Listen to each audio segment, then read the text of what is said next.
배당으로 연금을 만드는 배당연금술사입니다. 이번 영상에서는 현재 많은 분들께서 고민하고 계신 부분을 조금 자세히 다뤄볼까 합니다. 금리가 빠르게 높아지면서 매력적인 예적금 상품들이 쏟아지고 있습니다. 그중 많은 분들께서 관심을 갖고 있는 상품이 바로 파킹 통장이 아닐까 합니다.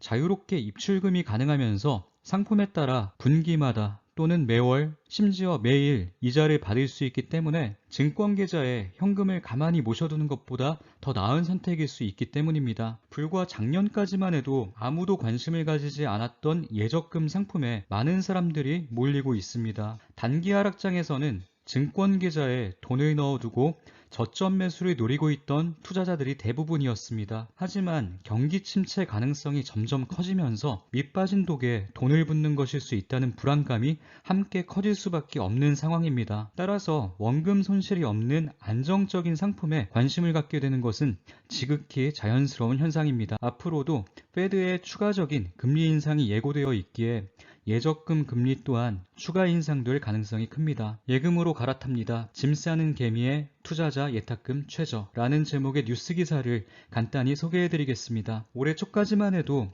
70조 원 넘게 있었던 증시 투자자 예탁금이 47조까지 내려왔습니다. 최근 연중 최저치를 기록했으며 2020년 7월 30일 이후 가장 낮은 수준이라고 합니다.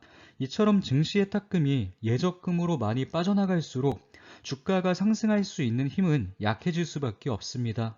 그렇다면 지금이라도 주식에서 예금으로 넘어가는 것이 현명한 선택일까요? 이 영상은 구독자님들께서 그에 대한 현명한 해답을 스스로 찾으실 수 있길 바라는 마음으로 제작했습니다. 1979년 8월 미국의 경제주간지 비즈니스 위크는 주식의 죽음이라는 충격적인 제목의 기사를 실었습니다. 그 기사에 담긴 내용을 간단히 소개해드리겠습니다. 많은 투자자들은 오래전에 주식보다 더 높은 수익을 가져다주고 인플레이션에 별 영향을 받지 않는 다른 투자 대상으로 갈아탔다. 지금 증시의 마지막 희망인 연기금도 주식과 채권 투자를 중단하고 부동산과 선물, 금, 다이아몬드 등으로 투자 대상을 바꾸고 있다. 주식의 죽음이 거의 현실화될 것으로 보인다. 언젠가 증시 상황이 바뀔 수도 있겠지만 한동안은 그렇지 않을 것 같다. 지나고 나서 보니 이 기사가 실렸던 때가 바닥이었다고 합니다. 경제 주간지조차 바닥 예측에 완전히 실패한 것을 보면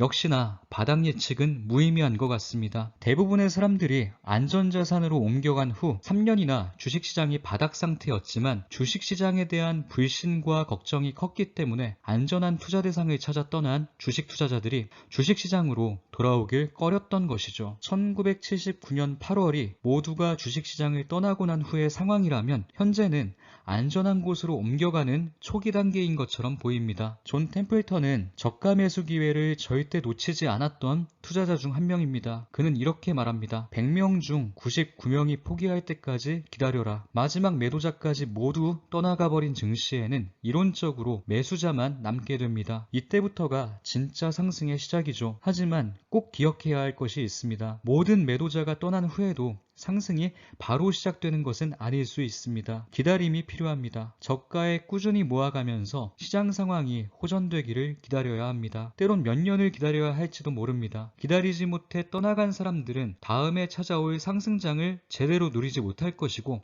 기다리면서 꾸준히 수량을 모아둔 사람은 다음 상승장에서 충분한 보상을 받게 될 것입니다. 존 템플턴의 경우 평생 동안 보여준 평균 주식 보유기간은 5년 이상이었다고 합니다. 상승장일 땐 누구나 장기 투자를 다짐하지만 시장 상황이 어려워지면 그 마음을 유지하기가 어려워집니다. 2020년부터 2022년까지 불과 2년 만에 투자자들의 심리는 뜨겁게 달궈졌다가 차갑게 식어가고 있습니다. 수많은 사람들 중 성공하는 사람은 언제나 극소수입니다. 많은 사람들이 몰려가는 곳에 함께 뛰어들어 성공하게 될 가능성은 작을 수밖에 없습니다. 지금부터는 제 계획을 말씀드려 볼까 합니다. 어디까지나 저만의 계획일 뿐이니 참고하셔서 더 좋은 선택을 하실 수 있었으면 좋겠습니다. 앞에서 언급드린 주식의 죽음이라는 기사에는 사람들이 이미 오래전에 안전한 상품으로 모두 갈아탔다고 나와 있습니다. 주식이 거의 모든 투자자에게 더 이상 매력적인 투자 대상이 아니었던 것이죠. 현재는 주식시장에 희망과 불안이 공존하는 상태라는 생각이 듭니다. 예탁금이 많이 줄어들기는 했지만 안 좋은 이슈가 발생할 경우 주식시장을 빠져나갈 잠재적 매도자가 아직도 많이 남아있는 상태라고 생각합니다. 물론 미래를 예측할 수는 없지만 더 큰 위기가 찾아왔을 때 이를 기회로 활용하기 위해선 현금 확보가 반드시 필요한 상황인 것 같습니다. 그래서 얼마 전 에큐온 저축은행에서 파킹 통장을 하나 개설했습니다. 특별한 금리 우대 조건 없이 연 3.5%의 이자를 매월 받을 수 있다는 점과 언제든지 자유롭게 입출금이 가능하다는 점이 꽤 매력적으로 느껴졌습니다. 금리 경쟁이 치열해지면서 제가 가입한 상품은 3.5%에서 4%로 이자 혜택이 늘어났습니다. 최대 2천만 원까지만 4% 금리가 적용되기 때문에 2천만 원만 입금해둔 상태입니다. 배당성장 투자와 관련한 채널을 운영하고는 있지만 무조건 배당성장 투자가 최고라는 말씀을 드리고 싶지는 않습니다. 객관적인 시점에서 예적금 상품과 SCHD 투자의 장단점을 비교 분석해 보도록 하겠습니다. SCHD의 시가 배당률을 3.5% 정도로 본다면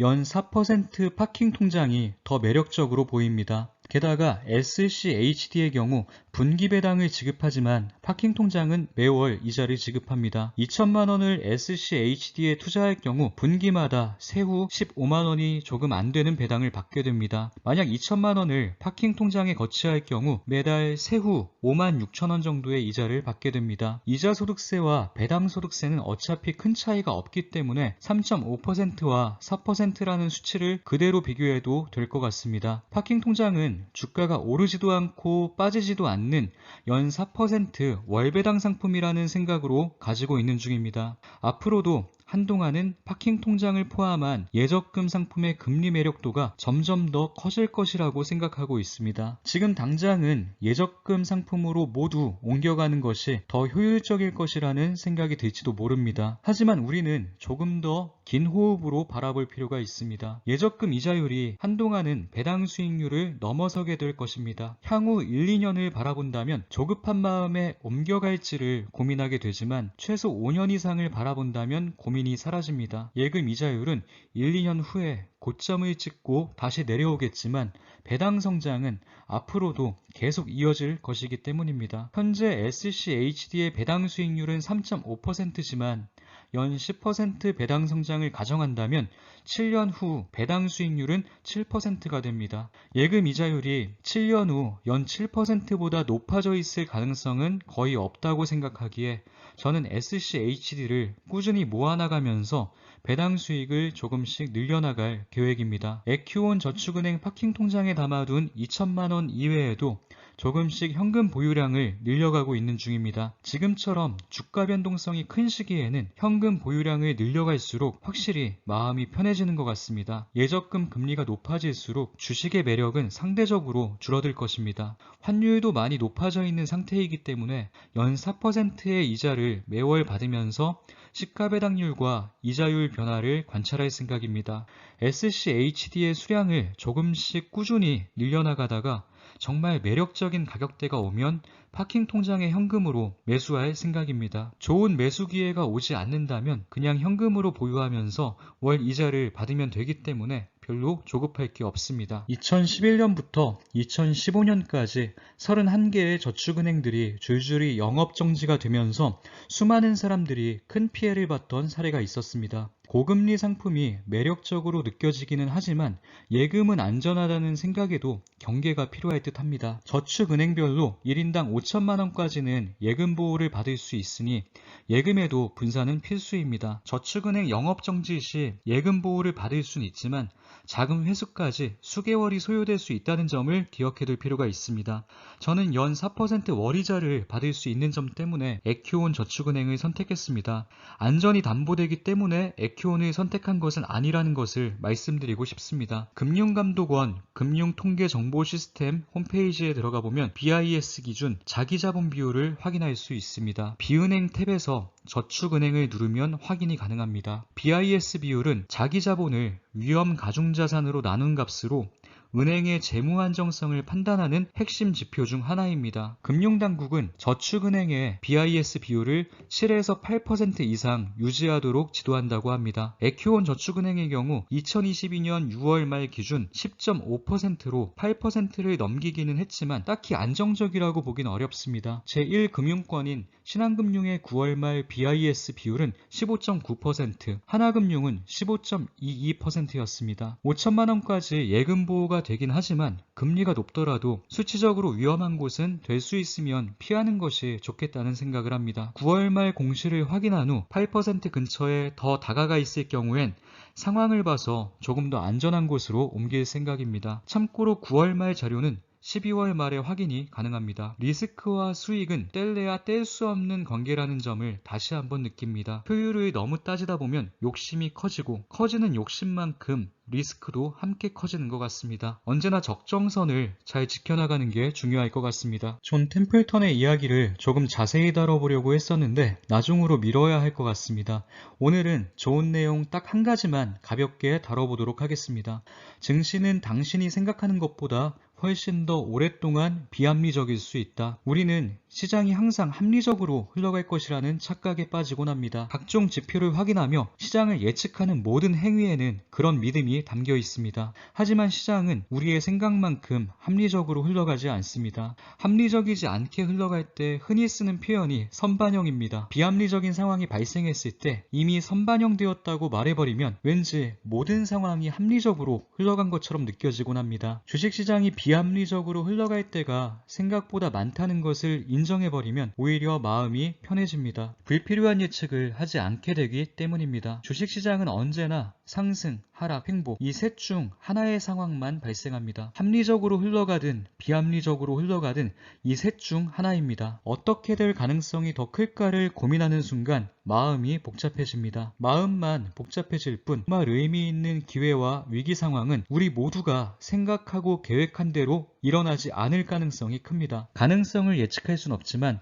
상승, 하락, 횡보 중 반드시 하나의 상황이 발생합니다. 상승은 누리면 되는 것이기에 굳이 대비가 필요 없지만 하락과 횡보엔 반드시 대비가 필요합니다. 저는 혹시 모를 하락을 대비해서 현금을 조금씩이라도 모아가고 있습니다. 상승, 하락, 횡보 중 어떠한 흐름으로 흘러갈지 분석하는 것보다 그냥 모든 가능성에 대비하는 것이 더 마음 편한 것 같습니다. 앞에서 언급한 파킹 통장을 활용하는 가장 큰 이유도 현금을 보유하기 위함입니다. 그리고 지루하게 흘러갈지 모를 횡보장을 대비해서 틈틈이 SCHD를 모아가고 있습니다. 증시가 지루하게 흘러갈 경우엔 배당을 받으면서 버텨볼 생각입니다. 오랜만에 월 300 연금 만들기 실전 투자에 대한 이야기를 나눠보도록 하겠습니다. 마지막으로 보유 현황을 언급했을 땐 SCHD를 25주 보유하고 있었습니다. 환율이 많이 올라서 꾸준히 모아가고 있는지 궁금해하시는 분들이 많았습니다. 높아진 환율 때문에 모아가는 속도를 조금 늦추긴 했지만 그래도 매수를 멈추진 않았습니다. 꾸준히 모아 현재는 50주를 보유하고 있습니다. 혹시라도 큰 위기 상황이 오게 되면 좋은 기회로 삼기 위해 현금을 어느 정도 보유하면서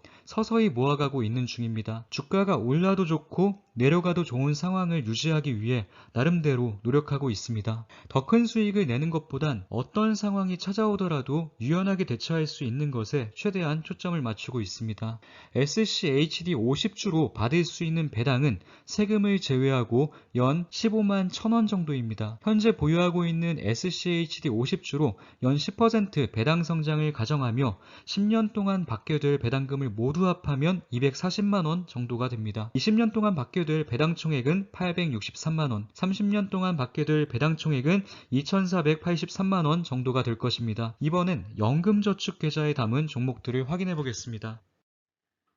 S&P 500 지수를 추종하는 세계의 ETF, 타이거 미국 S&P 500, 코덱스 미국 S&P 500 TR, 소울 미국 S&P 500을 똑같이 모으며 비교 분석한 결과를 구독자님들과 함께 공유했었습니다. 그 영상에서 모아갈 종목을 바꾸겠다는 말과 함께 원달러 환율 1250원 이상일 땐 환 노출 상품과 환 해지 상품을 함께 모아가겠다고 말씀드린 바 있습니다. 실제로 저는 수수료 비용이 적게 드는 에이스 미국 S&P 500과 에이스 미국 나스닥 100을 각각 25주씩 매수했습니다. 그리고 환해지 상품인 코덱스 미국 S&P 500 선물과 코덱스 미국, 나스닥 100 선물을 각각 8주씩 매수했습니다. 시장이 크게 흔들릴수록 매수 심리는 위축될 수밖에 없는 것 같습니다. 구독자님들께서 어렵고 힘든 하락장에서도 꾸준히 수량을 모아갈 수 있는 용기를 내실 수 있도록 저 또한 계속해서 보유 수량을 늘려가는 모습을 함께 공유할 생각입니다. 마지막은 고정 멘트로 마무리 짓도록 하겠습니다. 아직은 얼마 안 되는 수량이지만 욕심 부리지 않고 지금처럼 꾸준히 모아나가 보겠습니다. 이제 14주 차입니다. 주가 흐름과는 상관없이 제 배당연금은 매주 조금씩 성장하고 있습니다. 화려한 스킬을 구사할 필요 없이 인내심과 꾸준함, 이 두 가지 능력만으로도 충분히 성공적인 투자가 가능하다는 것을 직접 보여드리고 싶습니다. 오늘 영상도 우리 구독자님들께 조금이나마 도움이 되었길 바랍니다. 감사합니다.